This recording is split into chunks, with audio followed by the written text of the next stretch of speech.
Kita tengok sedikit berkaitan dengan kepentingan ataupun faedah zikir dalam kehidupan kita.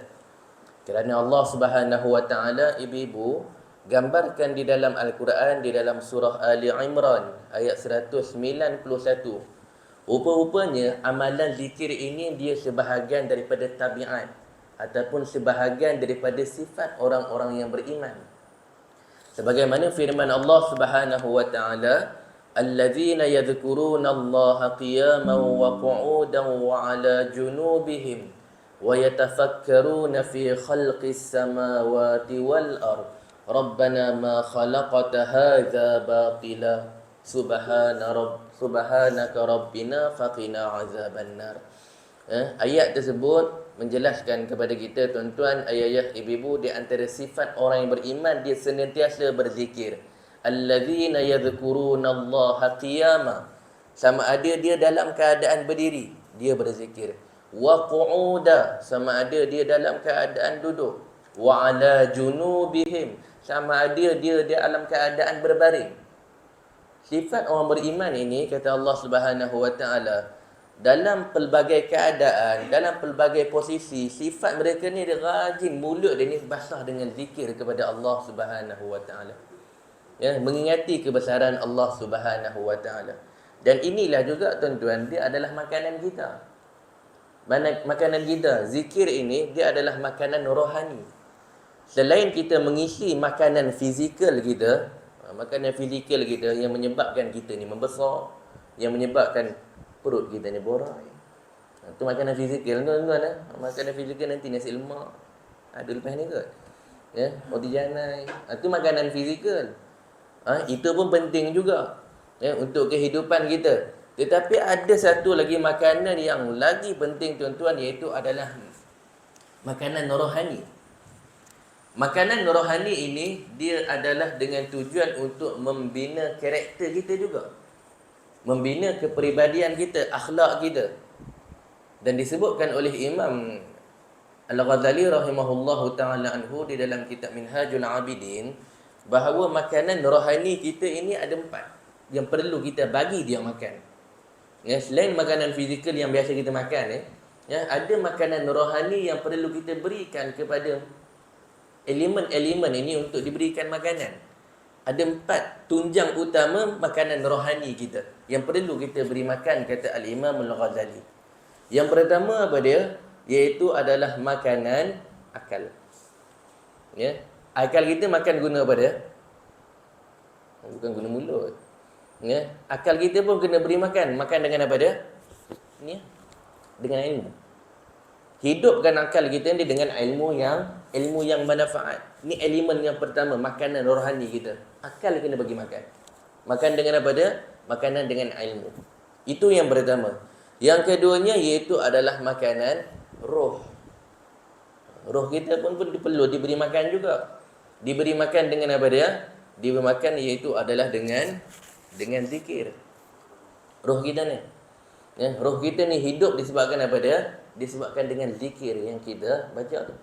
Itu elemen yang kedua, makanan rohani. Kemudian yang ketiganya, tuan-tuan, iaitu adalah makanan nafsu. Nafsu kita ni, ya, nafsu kita ni pun kena bagi makanan rohani.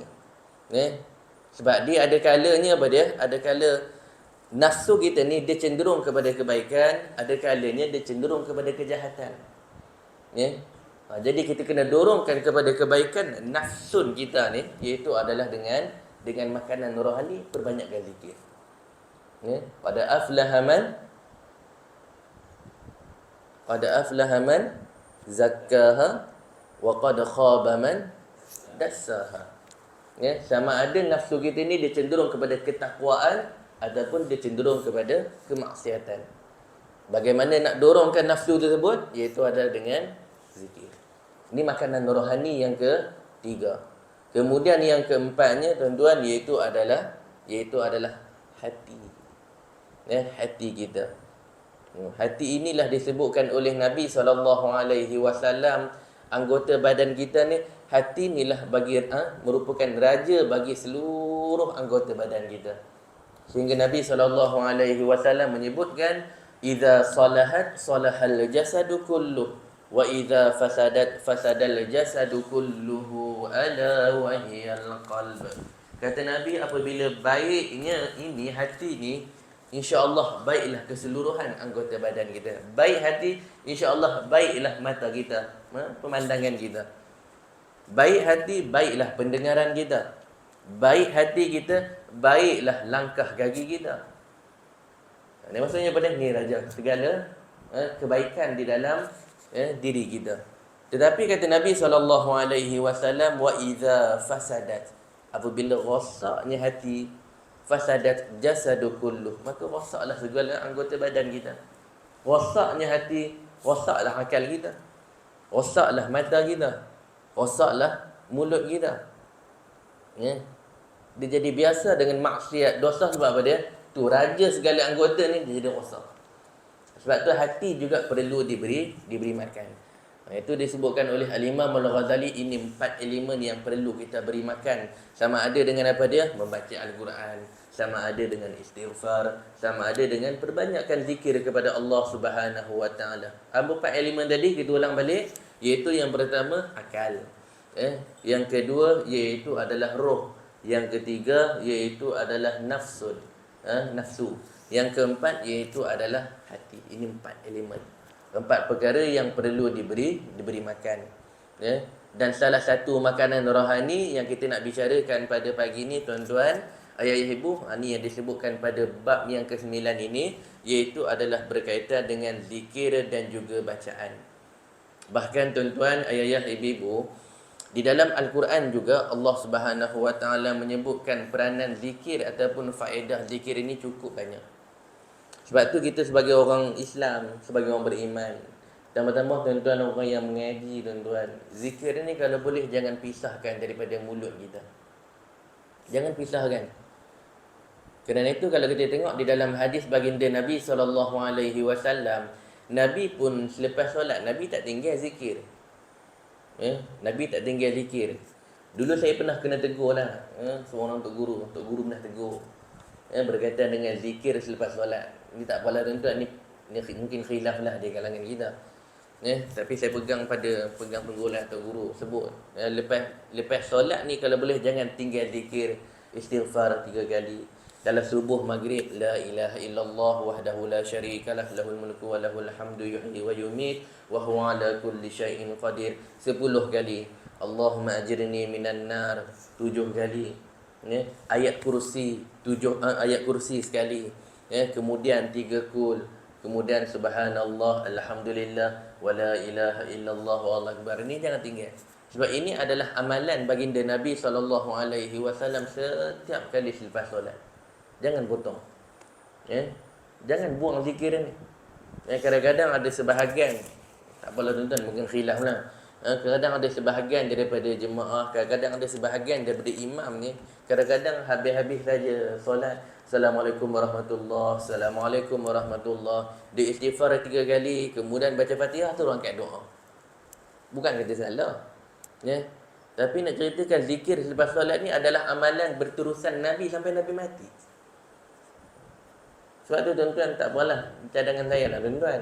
Kadang-kadang bagi kita ni, kadang ada setengah masjid ke sekurang ni, kadang-kadang sebab kuliah tuan-tuan, terus Al-Fatihah. Sayang tuan-tuan. Sayang, kerana amalan berterusan Nabi. Bila mana Nabi melakukan sesuatu amalan secara berterusan, di situ ada fadilat yang cukup besar. Kalau kita tengok di dalam hadis baginda Nabi SAW, la ilaha illallah wahdahu la syarikalah, sampai habis kita baca 10 kali. Nabi buat subuh maghrib tu, Nabi SAW jamin orang ini Allah binakan syurga, binakan rumah dia di dalam syurga. Allahumma ajirni minan nar, Allahumma ajirni minan nar. Nabi sebut di dalam hadis, Allah jamin bahawa orang ini tidak akan dicampakkan ke dalam neraka Allah Subhanahu Wa Taala. Orang yang baca ayat kursi lepas solat, ni pun dalam hadis Nabi sebut juga. Orang baca ayat kursi selepas solat, Allah Subhanahu Wa Taala jamin dia ni akan jauh daripada kesibukan ataupun azab ataupun seksa di atas padang mahsyar Allah Subhanahu Wa Taala. Nak keselamatan di atas padang mahsyar Allah Subhanahu Wa Taala, lepas solat jangan tinggal ayat kursi. Ni pendinding kita. Ini pembantu kita. Sebab tu jangan tinggal. Dan Nabi SAW pun Nabi tak tinggal. Begitu juga dengan subhanallah, alhamdulillah, Allahu Akbar selepas solat 33 kali tu. Itu bukan saja-saja. Nabi buat. Itu hadis. Begitu juga 3 kul. 3 kul ni juga Nabi baca pada waktu subuh dan juga pada waktu maghrib. Ya, pada waktu ini pun, ini saya sebut semua hadis ni. Sebab tu jangan tinggal. Zikir-zikir ni dia fadilat dia cukup besar di sisi agama. Sebab tu zikir ni jangan tinggal. Bahkan ibu-ibu, di dalam Al-Quran pun juga Allah Subhanahu Wa Taala menyebutkan kelebihan zikir ini cukup banyak. Ini saya nak sebutkan apa dia? Fadilat ataupun kelebihan zikir di sisi agama. Sebab tu nanti kita akan tengok ada sebahagian ulama dia menambah-nambah zikir. Sebab tu jadi isu khilaf. Ya. Di antaranya di dalam Al-Quran, Allah Subhanahu Wa Taala menyebutkan di dalam surah Qaf. Ni saya bawa 3 tujuan ataupun 3 faedah zikir yang Allah Subhanahu Wa Taala minta kita orang Islam mau beriman jangan tinggal zikir dalam kehidupan kita. Di antara tujuan ataupun faedah zikir yang pertama tuan-tuan, Allah Subhanahu Wa Taala menyebutkan di dalam surah Qaf ayat 37. Firman Allah Subhanahu Wa Taala, "Inna fi dzalika ladzikra liman kana lahu qalb." Tujuan zikir yang pertama iaitu adalah nak menghidupkan hati yang tumpul, hati yang mati. Ya, tujuan zikir sebab apa tuan-tuan? Yang pertama, kata Allah Subhanahu Wa Taala di dalam surah Qaf ayat 37, iaitu adalah untuk menghidupkan hati yang mati. Ya. Hati mati sebab apa dia? Hati mati sebab apa tuan-tuan? Sebab dosa. Ya, sebab dosa yang kita buat. Kita semua, kita masalah ini kita pun banyak dosa. Jadi disebabkan dosa yang banyak ni menyebabkan hati mati. Jadi hati mati ni menyebabkan kita jadi berat nak beribadah. Kita jadi berat nak bangkit malam. Kita jadi berat nak buat puasa sunat. Kita berat nak buat solat-solat rawatib, solat sunat ni. Kita berat nak main mengaji. Ya? Semua jadi ibadah ni jadi berat sebab apa dia? Hati mati. Jadi nak hidupkan hati tadi dengan cara apa dia? Allah sebut ni, iaitu adalah dengan cara zikir. Hidupkan hati itu balik. Kerana makhluk yang pertama Allah Subhanahu Wa Taala dedahkan dan Allah bongkarkan di dalam Al-Quran, makhluk yang pertama sekali yang mati hati dia siapa dia? Iblis. Ya, Iblis.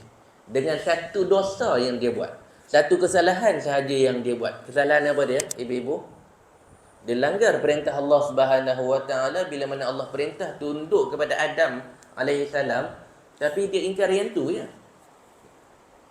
Itulah jadi ingkar sebab apa dia? Ada penyakit daripada sombong. Allah sebut dalam Quran, qala ma mana'aka alla tasjuda iz amartu qala ana khairum minhu khalaqatani min nar wa khalaqatahu min tin. Allah sebut dalam surah Al-A'raf ayat 12. Ya. Allah dedahkan sebab apa matinya hati iblis ni, akhirnya dia melakukan keingkaran dan dilaknat oleh Allah Subhanahu Wa Taala kerana apa dia? Kerana apabila datangnya penyakit apa dia? Penyakit sombong. Ya, aku lebih baik daripada hang. Kenapa aku nak terus sujud? Aku ni dah lama dah hidup. Lebih alim lagi, lebih mulia, aku dimuliakan. Kenapa aku boleh tunduk kepada Adam? Penyakit sombong. Penyakit sombong ni menyebabkan apa dia? Akhirnya hati iblis ni dimatikan oleh Allah Subhanahu Wa Taala sehingga dia tak nampak dah kebenaran. Sebab tu Allah Subhanahu Wa Taala sebut di dalam Al-Quran tadi, contoh di dalam surah Qaf ayat 37 tadi, jalan ataupun cara nak menghidupkan hati yang telah mati iaitu apa dia? Dengan memperbanyakkan zikir. Zikir ni pelbagai. Dan di antara zikir yang terbaik juga iaitu zikir yang paling baik Al-Quran. Zikir yang paling baik itu adalah Al-Quran. Ya. Selepas Al-Quran iaitu apa dia? Zikir la ilaha illallah. Ya, la ilaha illallah tu zikir yang terbaik.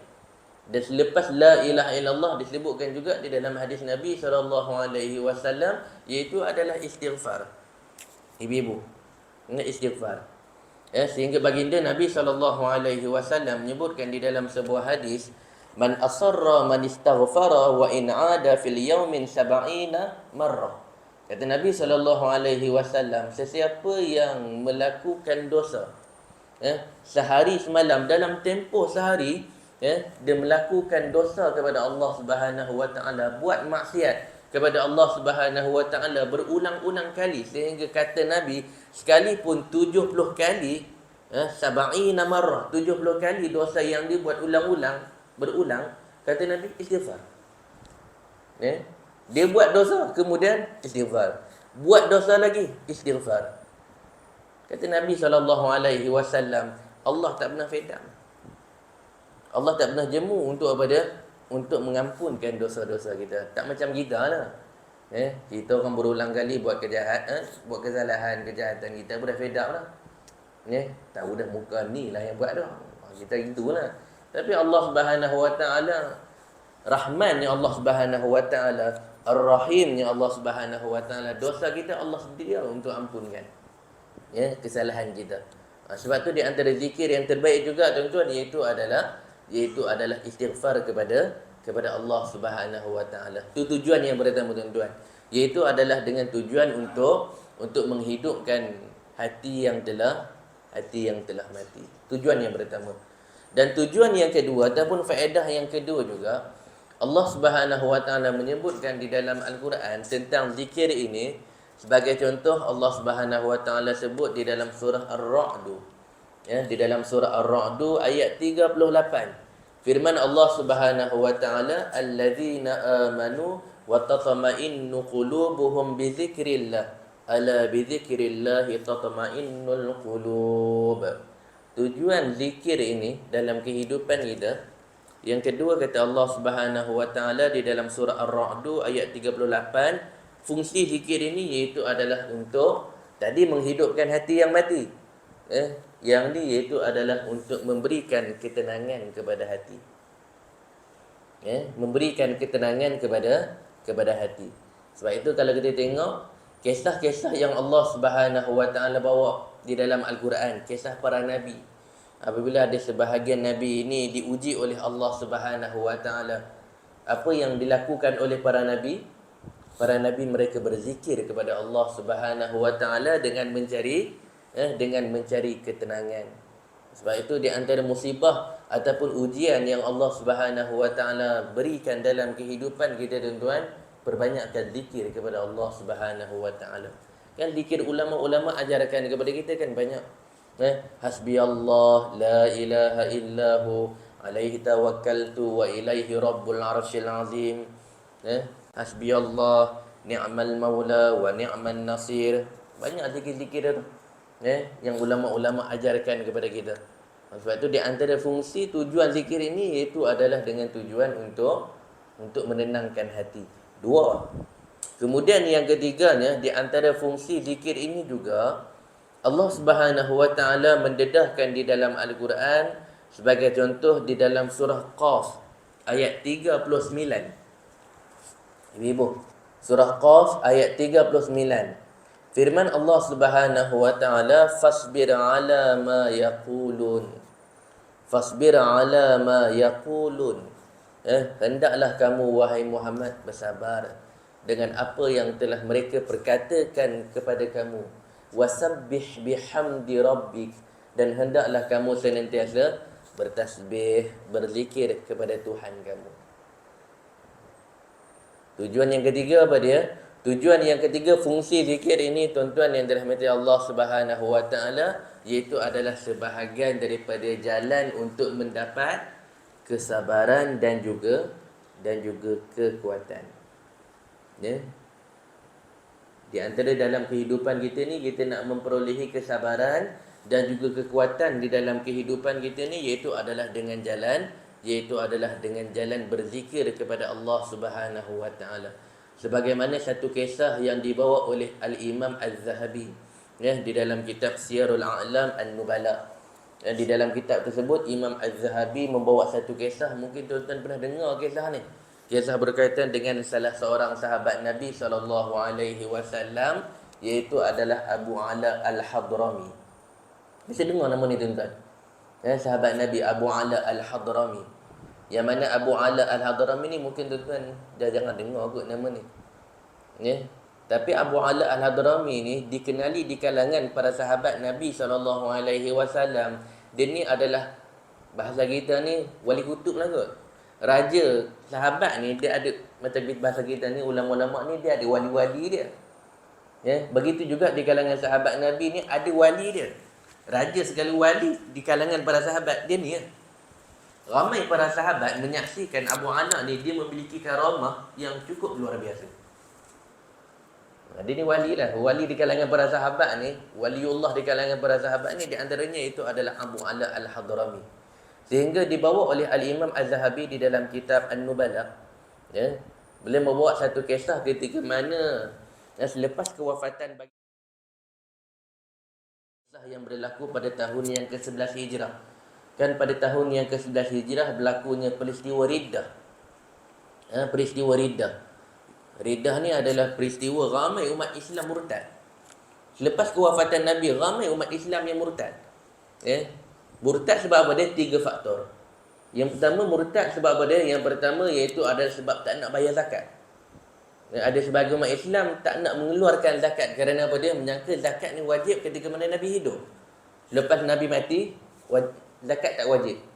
Jadi kumpulan-kumpulan ni pada zaman Saidina Abu Bakar, Abu Bakar memerangi golongan yang pertama ni, golongan Riddah, golongan yang telah murtad sebab apa dia? Tak nak bayar zakat. Bukan tak solat juga. Puasa juga. Tapi cuma tak nak bayar zakat je. Pandangan Saidina Abu Bakar, kafir. Ni golongan yang pertama, golongan Riddah. Golongan yang kedua iaitu adalah golongan yang apa dia? Golongan yang mengaku jadi Nabi. Musailamah Al-Kadzab. Tahun ni sebelum hijrah dia mati. Musailamah Al-Kadzab. Kemudian ada yang mengaku Nabi iaitu adalah Al-Aswad Al-Ansi daripada Yaman.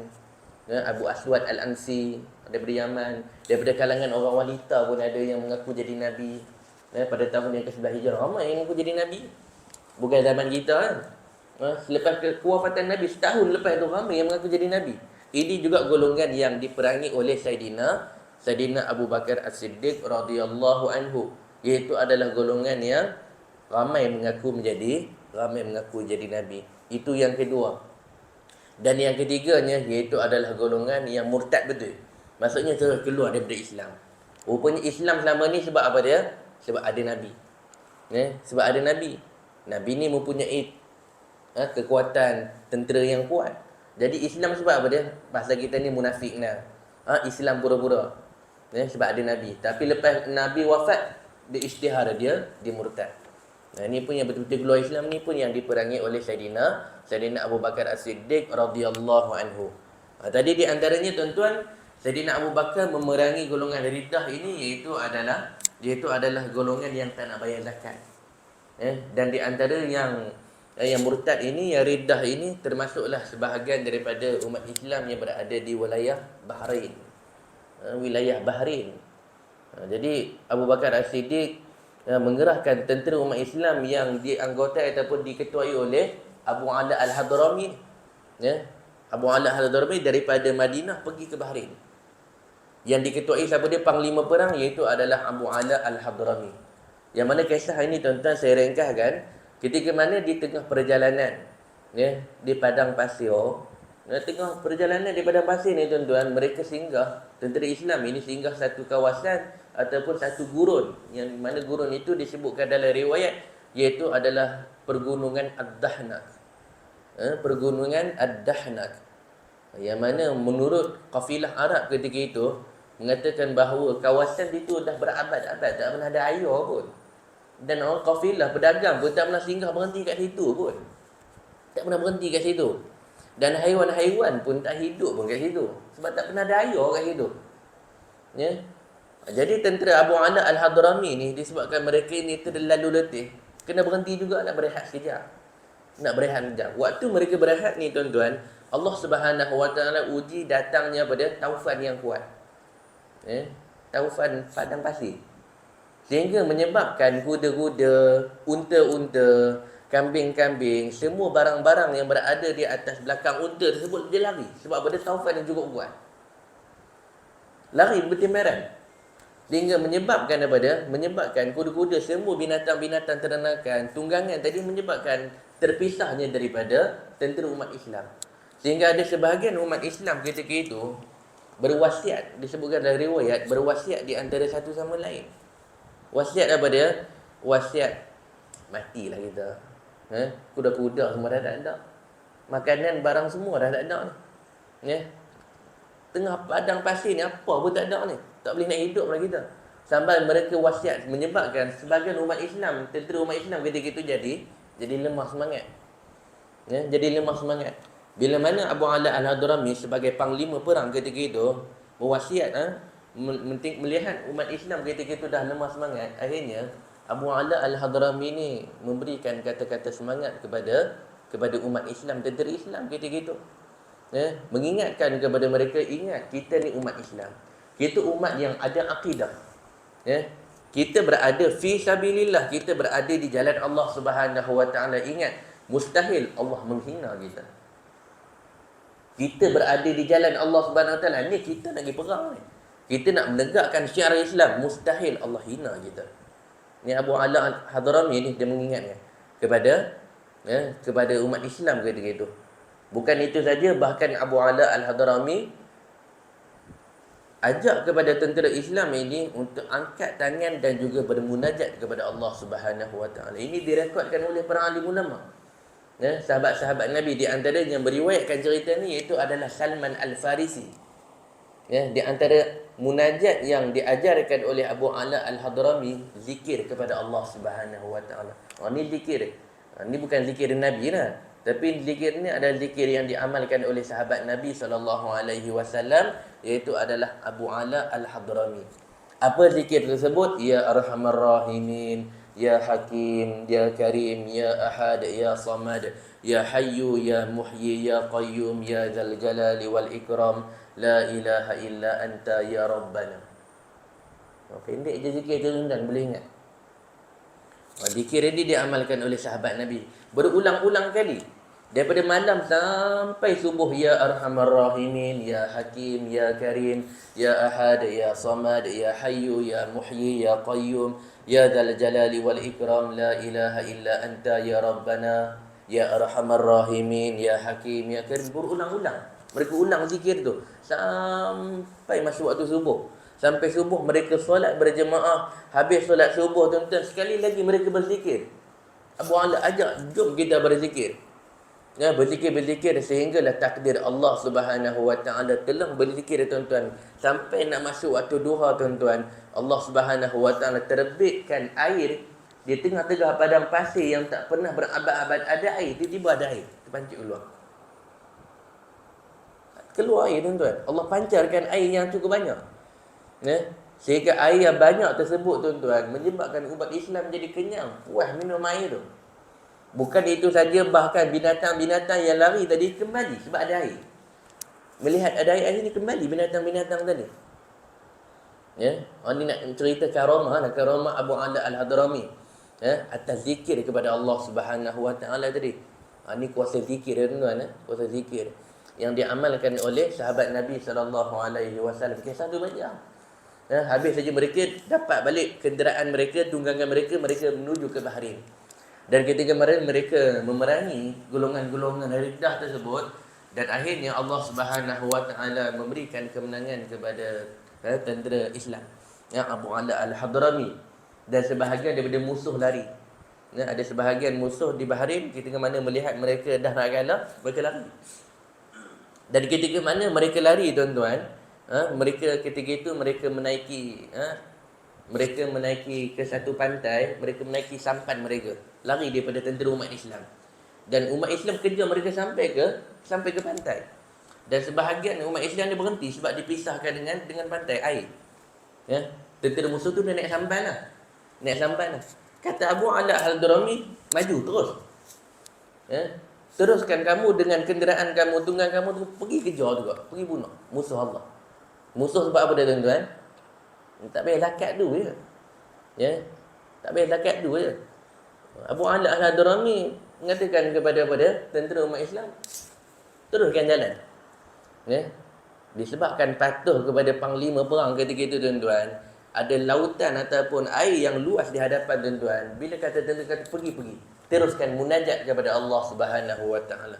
Teruskan zikir, ya arhamar rahimin, ya hakim, ya karim, ya ahad, ya samad, ya hayyu, ya muhyi, ya qayyum, ya dzal jalali wal ikram, la ilaha illa anta ya rabbana. Tak semena-mena tuan-tuan, kata apa dia? Kata Sayyidina Salman Al-Farisi, ketika itu aku melihat pantai ataupun air yang dalam tersebut disingkatkan oleh Allah Subhanahu wa taala jadi cetek. Sehingga aku melihat tentera umat Islam, kuda-kuda mereka boleh berjalan di atas air. Boleh berjalan di atas air. Ini karamah yang dilihat, banyak karamah yang dimiliki oleh Abu Ala Al-Hadrami. Rupanya atas banyak zikir, amalan zikir yang dia amalkan oleh sahabat ni. Abu Ala Al-Hadrami. Ini kisah dalam peperangan Al-Yamamah yang berlaku pada tahun yang ke-11 Hijrah. Peperangan menentang golongan-golongan Riddah. Ini di antara amalan zikir yang menunjukkan bahawa zikir ni dia memberikan kekuatan. Dia memberikan kekuatan dan juga memberikan kesabaran dalam kehidupan kita. Sebab tu zikir ni jangan pisahkan di dalam kehidupan kita. Sebagaimana disebutkan tadi juga bahawa zikir ini fasbir ala ma yaqulun wasabbih bihamdi rabbika qabla tulu'i syamsi wa qabla al-ghurub. Sebagaimana Allah Subhanahu wa taala sebut di dalam surah Qaf ayat 30, ayat 39. Rupanya zikir ini dia menjadi kekuatan dan juga memberikan kesabaran kepada diri kita. Itu sebagai contoh kisah tadi.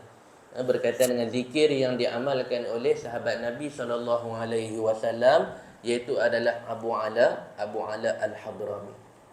Pokoknya pada tuan-tuan, pokoknya bahawa zikir ini dia cukup besar dalam kehidupan kita. Cukup besar. Kerana itu juga kita melihat ulama-ulama yang terkemudian ini, mereka tak berpada dengan zikir yang dibacakan oleh baginda Nabi SAW. Kerana itu kita melihat ada juga zikir-zikir yang menjadi penambahan yang diamalkan dalam ibadah-ibadah kita. Kalau tuan-tuan perasan dalam solat kita, doa iftitah kita tu, kita baca dua tu. Doa yang menurut Allahu akbaru kabira walhamdulillahi katsira wa subhanallahi bukratan wa asila. Takat tu je ibu. Itu yang hadis. Yang inna solati itu bukan hadis. Perasan ke tak walan?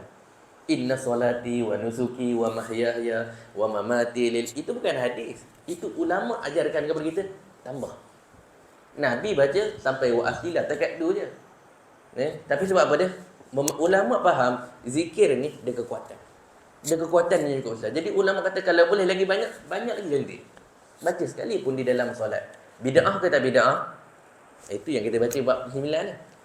Sebab memahami zikir ini dia cukup besar di sisi agama dan memberikan kekuatan yang cukup mendalam bagi diri orang beriman. Sebab tu jangan tinggal zikir kepada Allah Subhanahu wa taala. Begitu juga yang pernah kita baca di dalam kitab fiqh, sujud sahwi tu. Kita baca apa dia? Subhana man la yanamu wa la yashu, Allahumma zakirni minhu ma nasitu. Zikir tu bukan hadis. Kita baca tu. Zikir tu betul bukan hadis. Zikir tu siapa ajar? Ulama yang ajar. Tambah zikir tu. Padahal kalau dalam hadis sujud sahwi ni baca apa dia tuan-tuan? Baca macam sujud biasa. Subhana rabbiyal a'la wa bihamdi. Tapi ulama kata kita baca lain sikit. Bukan menyalahi sunnah Nabi. Tapi zikir yang lebih utama. Zikir yang lebih utama. Dia adalah pandangan-pandangan ulama, dalil-dalil hujah ulama. Menambah-nambah zikir sama ada di luar ibadah ataupun di dalam ibadah. Begitu juga zikir tadi tuan-tuan yang kita baca selepas solat tadi. Itu zikir tadi bukan kalau ikut zikir yang maksud yang Nabi baca lain. Zikir yang kita baca tu adalah mengikut tarikat apa dia tuan-tuan? Tarikat Al-Imam Qushashiyah. Tu tarikat tuan-tuan yang kita baca zikir lepas solat tu. Nak cerita banyak lah. Tapi bab yang 9 ni mu'alif letakkan tak banyak, 2-3 isu saja. Berapa isu? 3 isu saja. Sedangkan banyak isu yang zikir-zikir yang kita amalkan selama ini, banyak yang ulama ajarkan kepada kita. Ulama ajarkan kepada kita. walaupun dianya berdasarkan kepada dalil-dalil yang umum, bukanlah secara khusus daripada hadis baginda Nabi SAW. Cuma nak ceritanya tuan-tuan, bab zikir ni fadilat dia cukup besar lah. Sebab tu kita akan tengok nanti banyak ulama-ulama yang mengajarkan zikir ini, banyak yang melakukan penambahan di dalam zikir, dan juga daripada sudut kedudukannya, pergerakannya, pun juga antara yang ditambah oleh para alim ulama.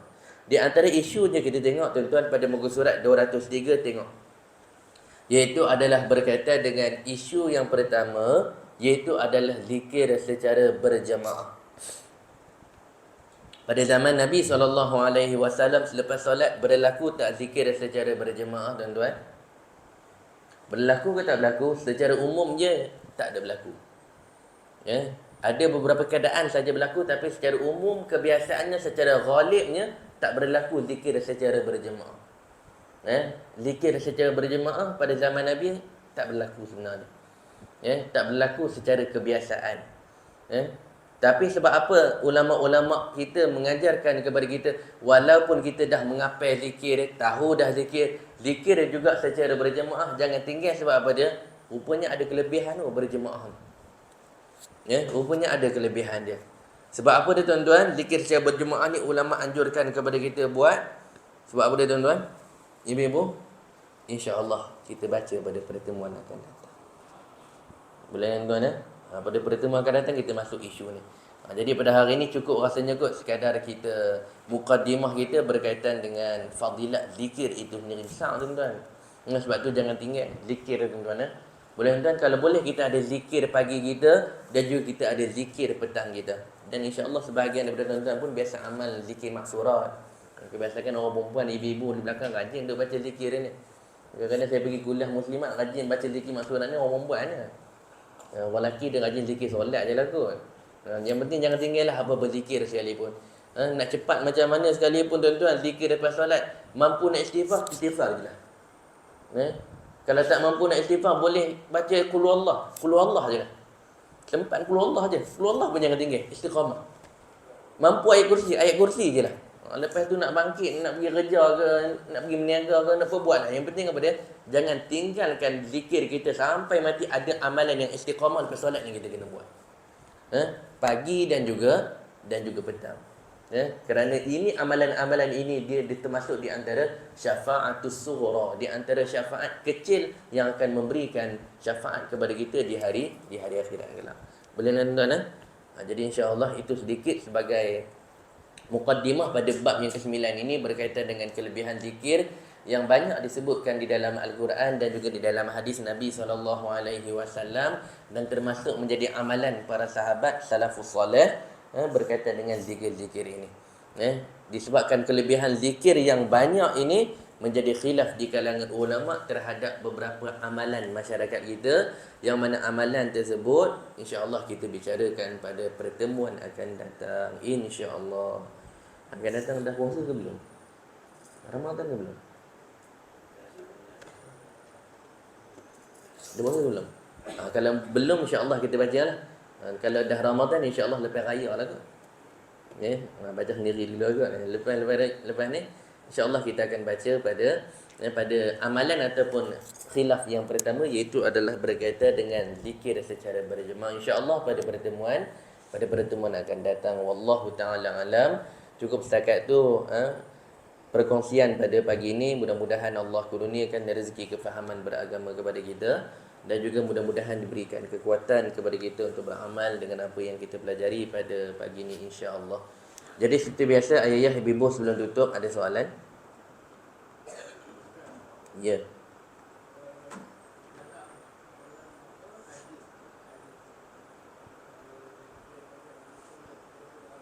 Kuat sikit lagi, tak pun nak dengar.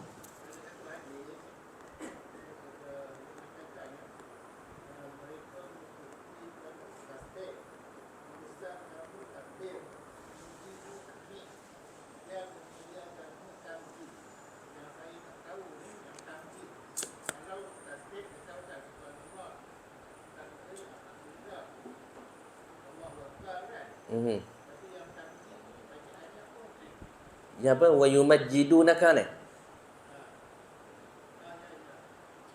Muka surat 204 tu wa yumajjidunaka ni iaitu adalah termasuk juga memuliakan. Majjada, majid kan nama orang majid, nama Allah Al-Majid. Majid ni apa dia? Memuliakan Allah Subhanahu wa taala. Masa memuliakan Allah Subhanahu wa taala ni termasuk juga zikir-zikir yang kita baca tu. Memuliakan Asmaul Husna tu di antara memuliakan Allah Subhanahu wa taala. Ar-Rahman, Ar-Rahim, Al-Majid, Al-Kabir, Al-Halim, Al-Karim. Itu di antara memuliakan Allah Subhanahu wa taala. Tadi baca tadi. Walillahil asmaul husna fad'uuhu biha. Sesungguhnya nama Allah Subhanahu wa taala ni adalah nama-nama yang baik, nama-nama yang mulia, nama-nama yang tinggi. Banyaklah berzikir menyeru Allah Subhanahu wa taala dengan nama-nama tersebut. Nama-nama tersebut. Dan di dalam hadis pun ada Nabi baca doa ni. Nabi baca apa dia? Nabi baca Ya Hannan, Ya Mannan, Ya Badi'as samawati wal ard, Ya Dzal Jalali wal Ikram, Ya Akramal Akramin. Ini di antara disebutkan sebagai Asmaul Azam. Di antara nama-nama Allah Subhanahu Wa Taala yang kalau semakin banyak kita baca, semakin mustajab doa kita. Ini pun di antara nama-nama yang memuliakan Allah Subhanahu Wa Taala dalam zikir kita ataupun doa kita. Ni termasuk wa yumajjidunaka, muliakan Allah Subhanahu Wa Taala dengan apa dia? Dengan nama Allah Subhanahu. Sebut nama-nama yang mulia ni. Wallahu a'lam.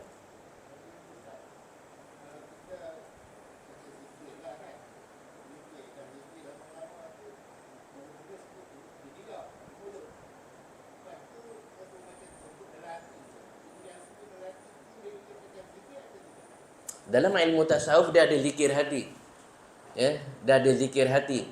Zikir hati tu yang isu, nanti kita akan sebut isu ni, isu yang sampai zikir Allah Allah Allah jadi hu tu. Tapi dia asalnya adalah zikir hati tu. Daripada zikir hati akhirnya dia terlafazkan di mulut. Ni pun kita akan bicarakan. Zikir hati dia memang ada. Jadi zikir hati ni zikir ni sama ada zikir di lidah, di mulut ataupun zikir di hati. Cuma zikir di hati nanti kita akan tengok perbahasan ulama. Saya rasa tak bercadang nak sebut isu ni. Takut dia ada makam dia bab tasawuf ni. Jadi kalau mengaji ni ada sebahagian takut orang salah faham, takut jadi sesat pula. Elok Allah jadi pula ceritanya. Tu nanti insya-Allah sebut sikit je lah. Ada zikir ni. Termasuk zikir hati ni juga iaitu adalah zikir yang kenang nikmat. Kenang nikmat, syukur, nikmat Allah kurniakan anak, Allah kurniakan rezeki. Dia tak sebut di mulut, tapi dia rasa perasaan syukur itu pun zikir juga. Rasakan kesyukuran, rasakan kebesaran Allah di dalam hati, itu pun termasuk di antara bentuk zikir hati. Ada insya-Allah. Tasawuf pun ada zikir hati dia. Nanti insya-Allah kita bicarakan bab tu nanti. Allah a'lam.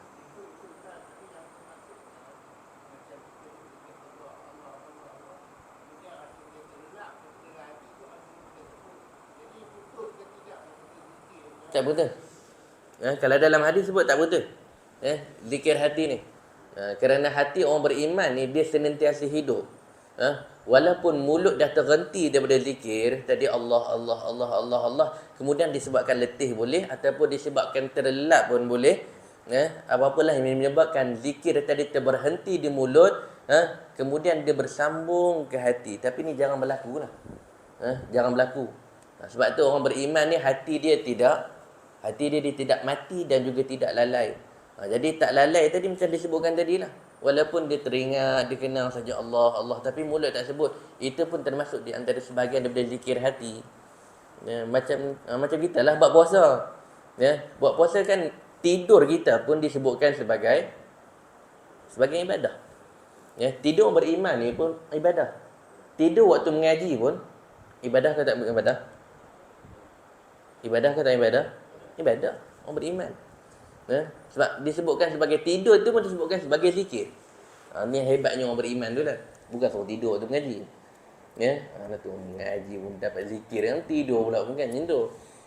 Tu cerita kalau bab dosa tu kita bab adab pula lah. Tapi nak cerita orang beriman ni, tidur dia pun dikira sebagai berzikir. Tu yang dimaksudkan. Dia masih lagi berlakunya kelangsungan zikir tersebut walaupun telah terhentinya pergerakan lidah ataupun kita pun telah telah tertidur. Wallahu a'lam. Boleh tuan? Baik, cukup setakat tu pertemuan kita. Terima kasih atas kehadiran, perhatian serta jemputan. Jazakumullahu khairan jazak. Terima kasih banyak-banyak. Ana uhibbukum fillah. Saya sayang ayah-ayah ibu-ibu kerana Allah Subhanahu wa taala. Aqulu qawli hadza wa astaghfirullahal azim li wa lakum. Assalamualaikum warahmatullahi taala wabarakatuh.